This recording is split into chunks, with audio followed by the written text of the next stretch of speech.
Thank you for staying with us. The 2022 presidential election is less than 6 months away. Hence, preparations by candidates, political parties, and electoral umpire and the electorate are in top gear. By September, campaign for votes by the candidates will commence, while Nigerians are waiting to make informed choices to decide their fates. But what are those factors that will shape the electoral choices of Nigerians in 2023? Babajide, we mentioned Dele Alake, and in Lagos State, that's like an household name between the class 1999 to 2007. Yes, actually, Bola Ahmed Tinubu said early in 1999 that he was coming with a cabinet of expatriates. That was how he described them. That he was coming with a cabinet of expatriates, meaning that he was not going to populate his cabinet with career politicians. He was going to look for people who are experts in the various fields, who do not have to be politicians, who do not have to have a political background of any sort. And clearly, he lived up to that promise, because when you look at that team, the talent, the area of talents on display, And how they've blossomed today. they were talents not as politicians, talents as people who had excelled in their respective fields, and he felt the need to bring them to serve Lagos State. Dele Alake had been editor at Concord newspapers. Yeah. One of the very experienced people at that time. Yes, Adele also served as the links man between Asiwaju and the pro-democracy activists resident in Nigeria. Because Asiwaju had fled to the US, but he continued to interface with pro-democracy activists here in his desire to ensure that democracy was enthroned in our country. Don't forget his stint.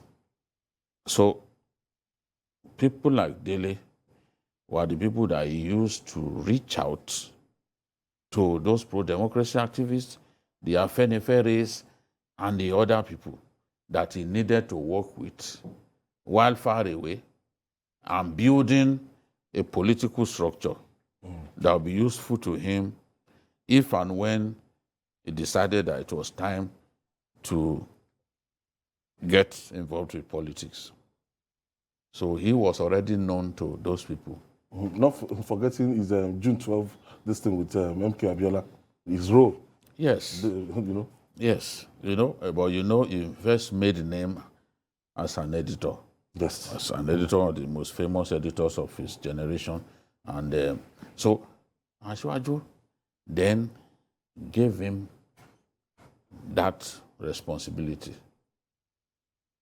as commissioner for information and strategy. We had never had a commissioner for information and strategy in our country. It was first of its kind. Yes, between Dele Alake and his boss, this idea came up. And Dele became the first commissioner for information and strategy in Nigeria. Asiwaju didn't stop there. The idea of a rapid response squad was American. We had Operation Sweep. He decided to come up with rapid response squad. Again, another first. Today, you see some states. You see some states having commissioner for information and strategy. It started here. It originates from here. And Dele was the first Commissioner for Information and Strategy in our country. The idea of a rapid response squad, that name also started here. So the man was focused about what he wanted to do. And when you look at the rest of them, Olayemi Kadoso, till tomorrow, when you talk about Ngbeti, you cannot talk about the history of that Lagos Economic Expo without giving Olayemi Kadoso the pride of place that he deserves. Because these were their ideas. You talk about Wale Edun. Wale Edun. Chairman Board, Nation. Yes. Finance Minister. He had, then of course, the Vice President. Attorney General and Commissioner for Justice. For 8 years. Those reforms in the judiciary. In the judiciary, led by him.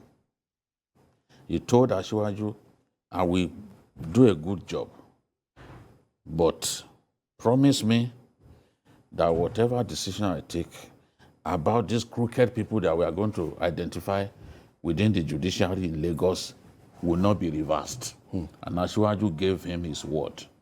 And he went ahead, identified the bad eggs, showed them the door, and Lagos judiciary became the pride of our nation. We began to see women coming to the forefront of the Lagos judiciary. Women becoming Chief Judge of Lagos. There was even a time that we had them back to back. Justice Phillips, the lightsake person now, the sister, back to back. We had them, you know. So there are a lot of beautiful stories to talk about. But by the time Dele Alake, a journalist and activist himself, by the time he joins us, he will be able to tell the story better. Okay, joining us now for more discussion on the issue is an activist, journalist, and strategic communicator, Dele Alake. Okay, it's almost with us. Dele, your line of flow, we stopped at Yemi Oshibajo.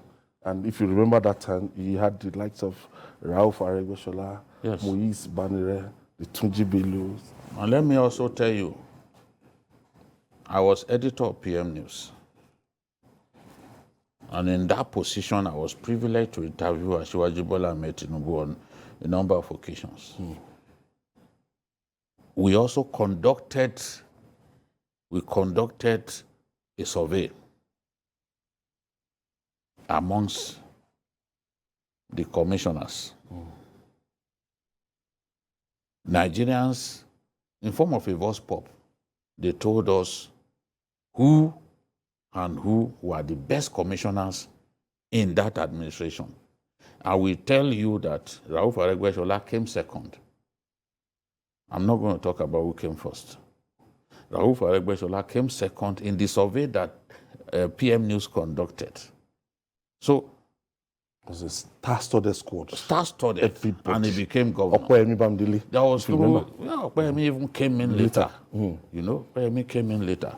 But the truth is, Lagos, and even when you look at the man who came from the southeast, yes, the light-skinned man. Not Joe Igbekwe, the budget man. Akabweze. Ben Akabweze. Ben Akabweze. Yes, budget officer. Asiwaju never cared about where people came from. As long as you could do a terrific job. And that was the first of its kind anyway. Yes, Ben yes. Akabweze. Commissioner for Budget and Economic Planning. Once he was convinced that you could do a terrific job, he will give you an opportunity. He will give you an opportunity. That's the thing. So many firsts recorded. Look at bus rapid system. Asiwaju Bola Ahmed Tinubu birthed the idea. BRT. In fact, all the vehicles had arrived in Nigeria before he left office. Thankfully, he got himself a good man to succeed him, and the program was continued. So a man always thinking, Foresight. Yes. Ahead of his time. Last man. What do we do? When he came into Lagos as governor, we used to see refuse dumps as high as a 3-story building. In fact, in front of my former office, there was one particular refuse dump that terrorized us. It will be stinking right into our newsrooms. Today, what we have are just litters. People, the ones they put on the media. All those gargantuan refuse dumps have disappeared. Look at the idea of the transport management outfit, LASMA. Other states are copying it. You go to Kano now, they have Karota. They never had it. Trace In Ogun State. It has been replicated. One thing I see, even the idea of creating the local council development areas, LCD. was also something that had never happened. Because when he said, look, Lagos is too big, let's create new local governments, I broke the story. At that time, even as editor, I was the one who broke the story. He felt that was the best way to manage administer Lagos, given its size. Look at Ikorodu, sprawling community, bigger than Ijebu. Just one local government. And only one major road leads to it. Now we are going to have the 4th mainland bridge. An idea originated also from his time. So these things, we can talk about the things that happened in Lagos. Don't forget, Lai Mohammed was the chief of staff. His first chief of staff, yes. Then he went to contest for election in Kwara. And then Fashola came in. I remember. You see, we can spend the whole day talking about them and the area of talents. Look at where all of them see where they've excelled. Not all of them have been given the opportunity at the national level to excel. But I'm convinced that as many of those guys that are given opportunity at the national level would excel because they were people properly prepared from the best conveyor belt of fantastic leaders in our country. So this is the thing. We just hope that Lagos will continue along that trajectory. It's a master plan. Continue to set the pace. The light rail is coming. Another first. Red line and the blue line. Yes, it's coming. It seems at a point that it may not come to fruition because the PDP administration tried to stop it. Because, look, even if you must get a loan, a state... No state government can embark on such ambitious you have projects. to. No, the point that I'm making is even if you are taking a loan, even if you have the resources, you are taking a loan, the federal government, the Minister of Finance has to guarantee that loan. Without it, you will not succeed. So they had to live with all kinds of pressure, or this and that. And at the end of the day, we have that project. Someone told us the other day that by December, this project will be ready. You can imagine the joy that people already feel that a gargantuan project like that, the first of its kind in West Africa, is coming to the 4th largest economy in our continent, Lagos. So it's a win-win situation that Lagos has found itself. It's a win-win situation, and as I said, I just hope that this line of progress will continue. The templates has been set is like a state on autopilot already. The structures for running a proper state, for running a state in an impressive manner, is already there. Not without its own peculiar challenges.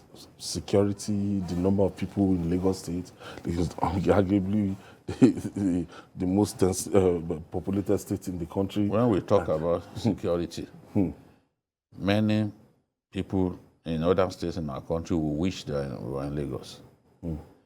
Relative to its population, Lagos is probably the most secure state in our country. When you look at the population. Because states with smaller population, you can't even move around without being kidnapped. But thankfully, how many kidnap cases do we record in Lagos? It's almost non-existent. It's a reality. But in Zamfara, it's a daily affair. In Katsina, it's a daily affair. So security is still very good in Lagos. Cultism is a big problem, but cultism is also a big problem in Akwa Ibom. So Akwa Ibom is a much smaller state, but cultism is a big problem in Akwa Ibom. Very big one. Big one. So Colombo boys. we know that cultism is a problem in Lagos, but that's something for Governor Sanwo-Olu and the people who handle security in Lagos, the security agencies,